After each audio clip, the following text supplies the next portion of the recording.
Et ça y est, nous sommes en direct. Bonjour à tous. Bonjour Elodie. Bonjour Pauline, bonjour à tous. J'espère que vous allez bien, que vous nous entendez bien. Est-ce que vous nous voyez? Est-ce que vous nous entendez?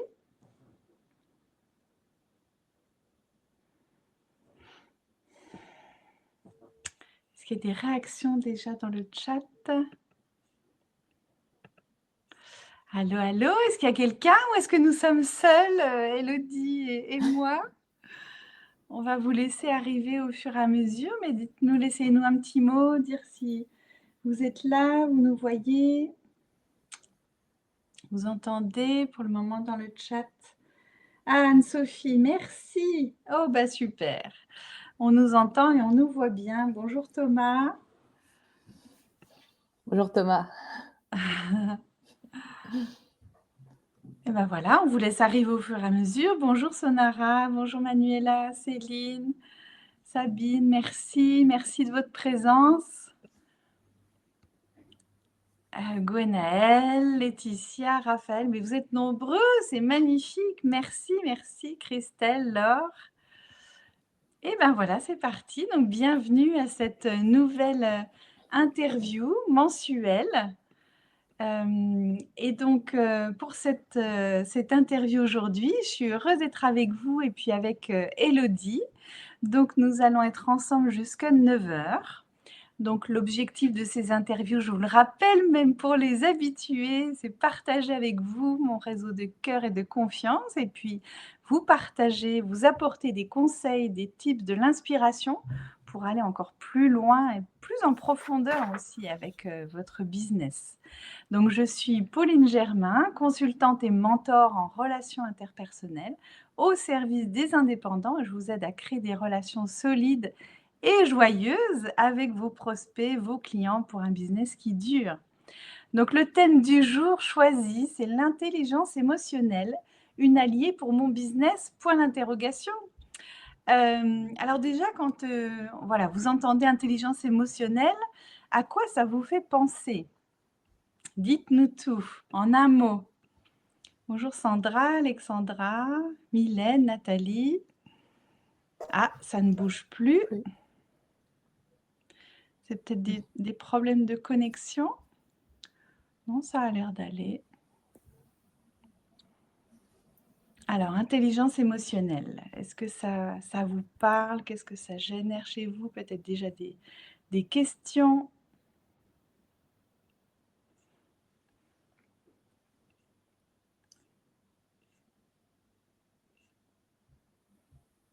Hypersensibilité, Manuela. Des émotions, ouais. Sandra. C'est bon, c'est reparti, Céline. Nous n'étions pas figés. ça repart. Ascenseur émotionnel. Ah oui, ça fait le yo-yo, c'est ce que tu dis, Mylène. On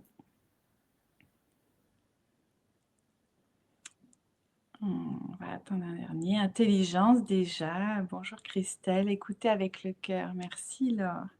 L'humain au centre de la relation. Et bien voilà, donc pour le sujet du jour, j'ai voilà, le plaisir d'inviter Elodie. Merci Elodie de ta confiance. Je suis ravie de t'accueillir. Merci infiniment d'avoir accepté mon invitation. Merci à toi, Pauline, de me donner cette opportunité-là surtout. Avec plaisir. Eh bien, écoute, je te laisse te présenter. Dis-nous tout. Quelle est ton activité et puis quel a été ton parcours jusqu'ici? On t'écoute avec joie. Alors, je suis coach pour les entrepreneurs, managers et dirigeants. Après un parcours de 24 ans dans le secteur du luxe et de la parfumerie et de la cosmétique, j'ai décidé de me lancer à mon compte pour accompagner les entreprises de la cosmétique et du luxe dans toute la partie achat et développement packaging, mais surtout, en fait, pour développer mon activité de coaching et donc d'accompagnement des managers, dirigeants et entrepreneurs dans le développement de leurs compétences personnelles. Et donc, je me suis formée spécifiquement à cette nouvelle activité.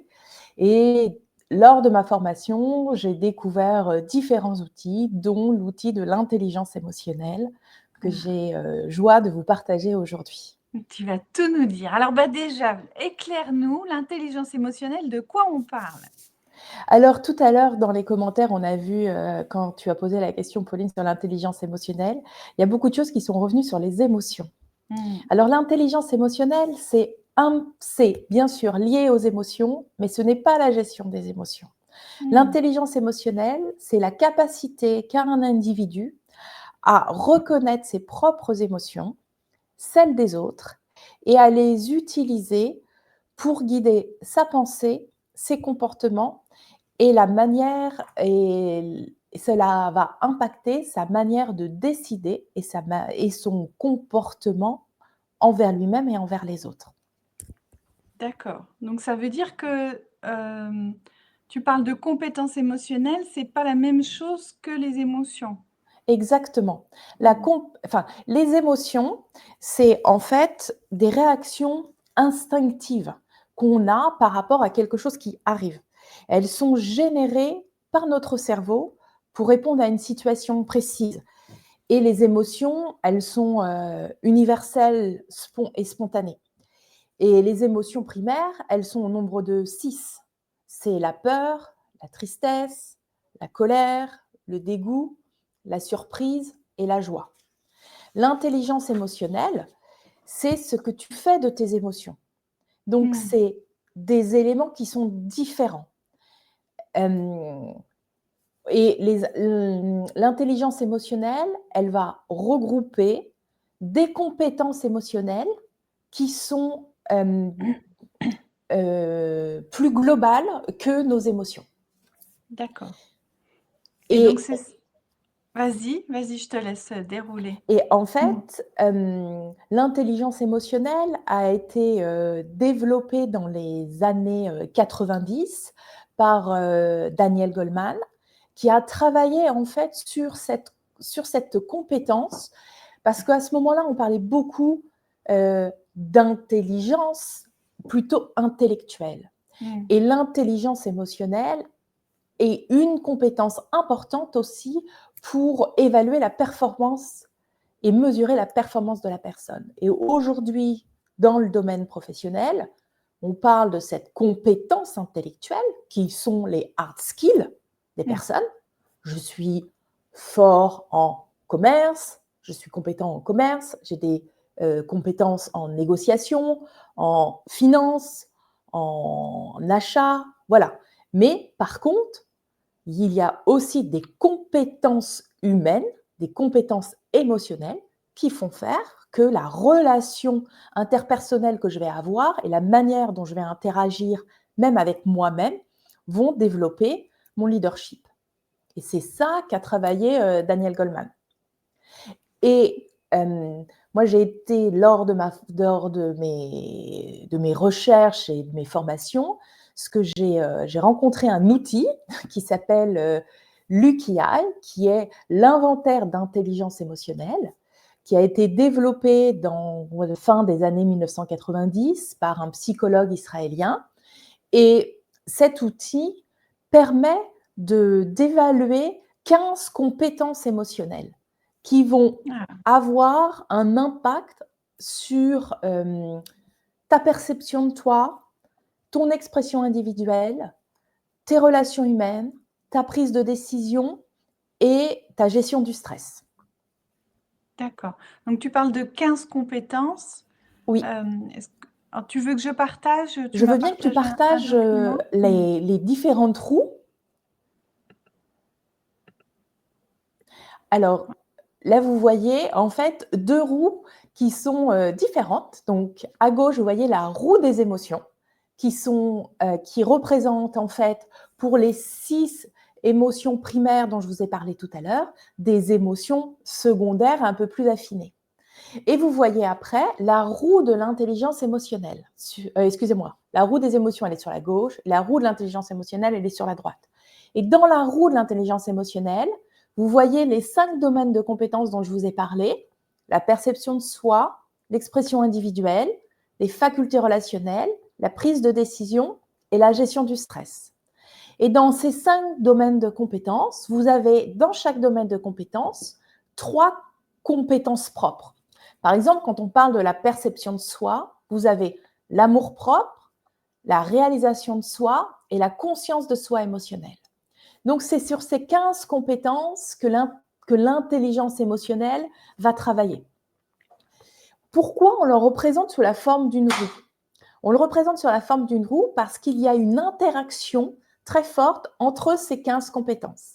Et si vous travaillez une compétence spécifique, ça a un impact sur les autres compétences. Et quel est l'objectif de l'intelligence émotionnelle? C'est d'équilibrer ces différentes compétences entre elles pour pouvoir développer votre fonctionnement social et émotionnel, votre performance et surtout votre bien-être. Et c'est cet équilibre des différentes compétences émotionnelles qui fait que vous allez être sur un bien-être global. Donc ça veut dire que cet outil, d'abord, c'est un état des lieux de comment je fonctionne, comment je gère la relation à mes émotions. Et s'il y a un pan que je surdéveloppe, ça veut dire qu'il y a un impact sur d'autres? Exactement. Cet outil, c'est une auto-évaluation à un instant T. Donc, cette auto-évaluation, vous la réalisez donc vous-même. Ce sont 133 questions qui vous sont posées à un instant T qui vous permettent d'évaluer vos compétences émotionnelles à ce moment-là. Et donc, vous allez avoir des résultats sur chacune des 15 compétences. Et l'objectif, c'est d'identifier vos points forts et vos points d'amélioration. Et ensuite, c'est d'aller essayer d'équilibrer les différentes compétences entre elles, parce que quand vous avez des déséquilibres, ça peut avoir un impact sur vos prises de décision, votre affirmation de vous-même. Et donc, ça peut avoir un impact négatif, en fait, sur votre relation aux autres. Donc, je peux choisir en conscience de développer telle compétence émotionnelle quand je détecte que ça a un impact dans ma vie personnelle ou professionnelle finalement. Alors moi, ce qui m'intéresse, tu le Oui. sais, Oui. c'est là dans la vie professionnelle pour nous en tant que dirigeants et notamment dirigeants solo. On en a parlé ensemble. Par exemple, si on est en situation de networking, en prospection, quelles sont les compétences, voilà, qui sont particulièrement importantes selon toi, qu'on sollicite? Alors, en situation de networking et de prospection, les compétences, moi, je privilégierais 8 compétences émotionnelles dans ce cadre-là. Alors, les compétences émotionnelles que je privilégie sont la conscience de soi émotionnelle. La conscience de soi émotionnelle, c'est quoi? C'est gérer ses émotions, c'est donc accepter, reconnaître ses émotions avant et pendant une interaction. Ensuite, il y a l'expression émotionnelle. L'expression émotionnelle, ça va être communiquer avec authenticité et impact. La troisième compétence émotionnelle que je mettrai en avant, c'est les relations interpersonnelles.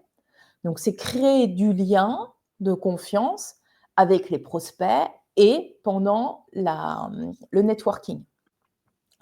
Ensuite, c'est l'empathie.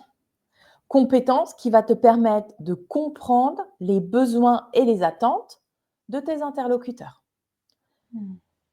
L'autre compétence, la 5e compétence, c'est la confiance en soi. La confiance en soi, elle va te permettre d'oser aller vers les autres et d'affirmer ta proposition de valeur. La 6e compétence, ça va être la flexibilité. La flexibilité va permettre de t'adapter aux différents interlocuteurs et aux situations. Oui. Suivant la personne que j'ai en face de moi, peut-être que son besoin est un peu différent de ce que moi j'avais prévu dans mon offre. Comment ma flexibilité me permet d'adapter mon offre à son besoin. L'avant-dernière compétence, ça va être la tolérance au stress. En tant qu'entrepreneur, on vit un peu des montagnes russes où on peut avoir des objections, des refus. Comment je gère ces objections, ces refus, ces imprévus avec calme et sérénité. Et Mmh. puis, la dernière compétence, c'est l'optimisme. L'optimisme parce que dans n'importe quelle situation, même quand je suis dans le creux de la montagne russe, il faut que je réussisse à maintenir une attitude positive et persévérante pour avancer. Est-ce que ça se L'entrepreneuriat, rapproche de la résilience ou ça, c'est une autre compétence qui est évoquée, par cet alors, outil? la résilience n'est pas dans l'outil de l'EQI, Ah, et alors justement, l'optimisme, Alexandra demandait est-ce qu'on peut rappeler le nom de l'outil? oui, alors l'outil, c'est EQI. Alors, c'est un outil américain, donc le nom est américain, mais c'est l'inventaire des compétences émotionnelles. Mmh. Et en fait, en Merci. France, cet outil, il n'est distribué et les formations sur l'EQI ne sont faites que par un centre de formation qui est le Centre de l'intelligence émotionnelle. C'est le seul habilité à former sur cet outil-là. Mmh. Merci Elodie. Donc De rien. j'espère que ça a répondu à la question d'Alexandra. Donc je te laisse poursuivre sur la résilience, Oui, la pardon. résilience, c'est un peu différent de l'optimisme. La résilience, c'est j'ai eu un échec ou j'ai une situation qui a été compliquée. Comment je fais pour me relever et avancer? C'est comment je capitalise sur cette expérience qui était peut-être plus difficile que les autres. Mmh. L'optimisme, c'est comment je vois la vie de manière positive Mmh. et comment je reste positive pour toute situation. OK. Ce qui Et est donc tout intéressant de ouais. comprendre et ce que je voulais vous partager, c'était dans le cadre de déséquilibre, qu'est-ce que ça peut générer? Et j'avais envie de vous proposer 2 exemples très spécifiques. Le premier, ce sera une empathie forte et une expression émotionnelle faible. C'est quoi l'impact quand je suis indépendant? Est-ce que tu Le souhaites que je laisse, les roues là, Elodie? Tu peux les Pour, enlever, pour tu peux il les enlever. OK. En fait, quand je suis en empathie forte et en expression émotionnelle, faible, mon risque, c'est que je vais trop m'adapter, je vais avoir de la frustration et je vais avoir du mal à négocier. C'est-à-dire que, quand je suis face à un prospect, si j'ai beaucoup d'empathie, si je sens que mon client, il hésite, je vais adapter mon offre. Mais je vais peut-être, et si surtout j'ai mon expression émotionnelle qui est faible, je vais adapter mon offre pour lui vendre absolument mon service, mais Mmh. peut-être à risque de le vendre à perte ou de vendre quelque chose qui ne me correspond plus. Donc, c'est pour Mmh. ça que ce déséquilibre-là, il peut être risqué quand vous êtes en prospection. En revanche, si j'ai une empathie qui est faible et une expression émotionnelle qui est très élevée, là, ça veut dire, je suis dans comment dire, la situation inverse, c'est que je suis tellement convaincue que ce que je vends est la bonne chose, que je n'écoute pas le besoin de mon client. Et qu'en fait, là, je vais pas écouter ses objections, pas écouter ses doutes. Donc là, le risque, c'est qu'en fait, la relation avec le client soit tendue et qu'au Mmh. final, je ne concrétise pas parce que je n'ai pas écouté son besoin. Oui, donc c'est vraiment ce dont tu parles, c'est un jeu d'équilibre entre l'écoute de soi, la connaissance de soi et l'écoute de l'autre. Et Exactement. c'est ça que permet cet outil de pouvoir identifier, le mode de fonctionnement. Est-ce que je peux, améliorer? Tu parlais de compétences à améliorer. Mmh. Oui, tout à fait. Je voulais vous proposer un autre exemple qui était l'optimisme dont on parlait tout à l'heure et la résolution de problèmes. Quand j'ai un optimisme très élevé et une résolution de problème assez faible, mon risque, c'est que je vais être hyper persévérant si j'ai un optimisme très élevé. Je vais avoir aussi des promesses un peu excessives par rapport à ce que je peux proposer. Et puis, je vais négliger les objections. Parce que ça Donc, déforme un peu la réalité, en fait, d'être. exactement, ça va déformer la réalité. Ce qui est intéressant parce que dans les compétences émotionnelles, on a aussi un sujet sur le sens de la réalité. Donc, un entrepreneur qui est trop optimiste et qui a faible résolution de problème, c'est que en fait, il va voir que quand quelqu'un lui dit peut-être, il va considérer que c'est oui. Et Et c'est que, pas en toujours le fait, cas. malheureusement, le peut-être n'est pas toujours un oui. Et donc, il va foncer sur le peut-être égale un oui, et au final, il va surestimer son potentiel de client et peut-être arrêter sa prospection. Parce qu'il se dit c'est bon, il m'a dit peut-être, ça veut dire sûrement oui. Donc ça y est, je vais concrétiser le Donc marché. j'attends et je ne Donc continue pas à j'attends prospecter. et je arrête de prospecter. Et souvenez-vous ce que je vous ai dit, hein, vous n'attendez pas de ne plus avoir de clients pour vous remettre à prospecter, c'est tout le temps. Tout le temps. Et par contre, quand il est peu optimiste et qu'il a l'entrepreneur a une capacité à résoudre ses problèmes de manière assez forte et prenant, c'est qu'en fait, il va être trop prudent et il va manquer d'énergie lors de networking et puis il va abandonner rapidement. C'est-à-dire que là, quand il va entendre peut-être, il va se dire bah, ce peut-être, c'est un non parce qu'il ne m'a pas dit oui. Donc, il pense que bah, le marché, il ne l'obtiendra jamais. Donc, il abandonne. Mais peut-être que ce peut-être avait un potentiel oui. Mais s'il ne relance pas, il ne concrétisera pas.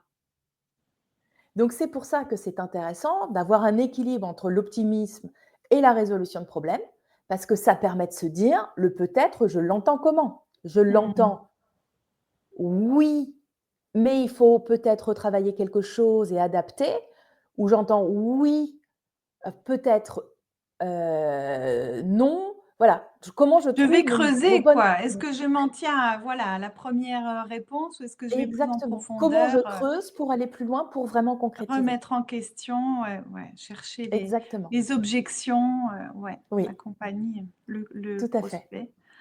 Super, super éclairant. Merci, merci Élodie. Alors peut-être qu'il y a des questions, Manuela, hyper intéressant, concret. Bah oui, hein, vous savez bien qu'on aime les choses concrètes, sinon ça ne sert à rien. Marie a partagé le lien. Merci Marie, sur le centre d'intelligence dont tu parlais, Élodie. Et voilà, vraiment avec plaisir, on accueille vos questions. On a encore 5 minutes avec Élodie, profitez-en. De toute façon, vous avez le lien avec Élodie Suet que vous pouvez retrouver sur LinkedIn et qui répondra à vos questions avec plaisir. Alors, peut-être, moi, j'aime bien poser cette question-là. Alors, il y a peut-être aussi des exemples dans la vie personnelle, parce qu'on a parlé de la vie professionnelle, mais aussi peut-être qu'il y a des déséquilibres qui peuvent se jouer dans la vie personnelle, et c'est pas peut-être, c'est sûrement. Est-ce que tu as une idée, un exemple concret? Oui, un exemple concret qui peut être lié à l'affirmation de soi et l'empathie. Là aussi, c'est j'ai une faible affirmation de moi et je suis très empathique. Donc, dans ma vie personnelle, qu'est-ce que ça peut dire? Ça peut être, dans ces cas-là, j'ai un risque de toujours dire oui aux autres et de me faire, comment dire, submerger par les autres. On m'invite, j'ai une amie qui va mal, ou j'ai ma famille qui ont besoin de moi, qui m'appellent. Ce n'est pas le moment pour moi parce que j'ai d'autres choses à faire. Si j'ai une empathie forte par rapport à mon affirmation de moi, qu'est-ce qui va se passer? Je vais dire oui alors que j'aurais voulu dire non. C'est-à-dire on va rentrer dans mon cadre et mon univers personnel. Mais c'est tout à fait applicable aussi au monde professionnel. Quand un client Tout à vient nous fait. sursolliciter, il y a vraiment cette question de l'affirmation du cadre, qu'est-ce qui me Exactement, convient, qu'est-ce qui me exactement. convient pas? L'affirmation de soi, si on a une affirmation de soi assez faible, on a une capacité forte à toujours dire oui. Et après, moi, à chaque fois que je dis oui, je me dis, si j'ai dit oui, à quoi j'ai dit non pour moi? Est-ce que j'ai dit non pour moi à quelque chose? Peut-être pas. Mais si je dis oui de manière trop fréquente et de manière exagérée alors que ça ne me plaît pas, à quoi j'ai dit oui, à quoi j'ai dit non pour moi? Et ça, c'est intéressant de se dire, quand je suis en empathie forte par rapport à une affirmation de soi faible, quel est l'impact sur ma vie personnelle ou professionnelle? Complètement. Un chef qui me demande de rendre un dossier, il me demande ça le vendredi à 17h pour le rendre le lundi. J'ai une affirmation de moi assez faible. Qu'est-ce que je vais faire? Si je dis oui, c'est évident que j'ai dit non à certaines disponibilités pendant le week-end ou le soir. Est-ce que je suis OK avec ça? En fait, ce qui est important, c'est de savoir si on est OK avec ce qu'on fait ou pas. De se poser la question. C'est ça, Exactement. d'être conscient. Exactement, c'est d'être conscient. Faire des réponses et des choix en Oui, conscience. tout à fait. On en revient toujours aux mêmes choses. Exactement, exactement. Oui, vas-y. Je vois un commentaire de Manuela Voilà. qui dit notre intelligence émotionnelle n'est pas figée. Exactement. Ce qui est intéressant, tout à l'heure, ce que je vous ai dit, c'est que l'intelligence émotionnelle, elle est, grâce à l'outil, vous l'évaluez à un instant T. Et en fait, en choisissant de travailler une compétence que vous jugez importante pour vous, vous faites évaluer toutes les autres compétences. Et c'est ça qui est très intéressant. Et je peux vous partager l'exemple de quelqu'un que j'ai accompagné, qui avait une intelligence émotionnelle avec une affirmation de soi assez faible, qui a décidé de travailler cette affirmation de soi et son amour-propre. Et en le travaillant, grâce à l'accompagnement, ça s'est énormément développé et ça a eu un impact positif sur toutes ses compétences émotionnelles. Et c'est quelque chose qui s'est travaillé sur un accompagnement classique, donc d'environ 6 mois. Et il y a eu un vrai impact positif dans son comportement. Merci. Donc, ça répond à la question de Sabine qui dit « Mais qui peut nous aider à rééquilibrer ses émotions? Mais qui donc? Et quel outil ?» Je serais ravie de pouvoir vous accompagner si vous avez besoin de rééquilibrer quelques émotions. Voilà. Et puis, il y a d'autres aussi coachs, certainement, qui Exactement, utilisent cet exactement. outil. En C'est une fait, certification, c'est ça? oui, il y a une certification en intelligence émotionnelle. Oui. Donc, c'est ça qui est intéressant. Ce qui est intéressant avec l'outil, c'est que vous avez une évaluation à un instant T. C'est un peu comme un KPI. Vous savez où vous mesurez où vous en êtes. Donc, comme vous mesurez, vous pouvez évaluer ce que vous souhaitez travailler et ce que vous souhaitez développer. C'est ça qui est intéressant. Et c'est ce qui m'a plu, en fait, dans cet outil quand je l'ai découvert. Donc, Laure pose la question, est-ce que ces compétences intéressent également les entreprises? Si oui, comment? Et faut-il les mettre en avant au même titre que les compétences dures? Alors oui, les entreprises s'intéressent de plus en plus à ces compétences. Il y a de plus en plus d'études qui sont faites sur ce sujet-là. Aujourd'hui, les entreprises s'intéressent parce qu'elles commencent à considérer, et heureusement, que la performance d'une personne n'est pas liée qu'à ses hard skills. La performance d'une personne, la performance d'une personne est liée à ses hard skills et ses soft skills. Et ses soft skills, c'est entre autres son intelligence émotionnelle. Entre autres. Aujourd'hui, tu viens de le préciser. Un manager, comment peut-il, qu'est-ce qu'on développe chez un manager pour qu'il réussisse à embarquer son équipe avec lui? Un manager avec une faible empathie et une affirmation de soi forte, comment il embarque son équipe sur les projets Ouais. et pour C'est monter vraiment les des objectifs. outils hyper intéressants pour accompagner les managers, les leaders au niveau de ta posture, hein, Exactement. le leadership. Manuela pose la question aussi que je trouve hyper intéressante. Est-ce que des événements de vie peuvent faire bouger cette intelligence, comme la séparation, maladie, Oui, événements heureux? oui, tout à fait. Mmh. Et c'est pour ça que quand il y a un événement de vie difficile, c'est peut-être pas le bon moment de faire Ouais. l'auto-évaluation. Mmh. Parce que vous êtes avec des éléments qui peuvent être compliqués à gérer, qui viennent transformer votre vie. Et c'est vrai que ça peut avoir un impact. Ouais. Donc oui, c'est sûr que ça peut jouer. Mmh. Il y a Mais peut-être moins les... d'objectivité dans les réponses aussi, Exactement, ouais, quand on exactement. est, fragilisé. Mm. Christine qui dit: «J'ai déjà trouvé un outil de CV émotionnel appelé motivationnel». J'avais trouvé hyper intéressant. Merci Intéressant. Christine de ton partage. Eh beh, c'est passé tellement vite. Il est déjà 9h01, on a dépassé. Avec quoi vraiment, Élodie, tu souhaites que les personnes qui nous écoutent aujourd'hui et qui vont écouter aussi en replay, j'en suis sûre, avec quoi tu souhaites qu'elles repartent? Qu'est-ce Alors, qui je est souhaite qu'elle important? reparte avec que les compétences émotionnelles, c'est quelque chose qui est... L'intelligence émotionnelle, c'est évolutif. Mmh. Et en fait, ça permet d'identifier ses axes de développement personnel. Et surtout, c'est ce qui te permet de mieux appréhender tes émotions et l'impact que ça peut avoir dans ta relation aux autres, dans ta prise de décision, dans ta gestion du stress et surtout dans ta perception de toi-même.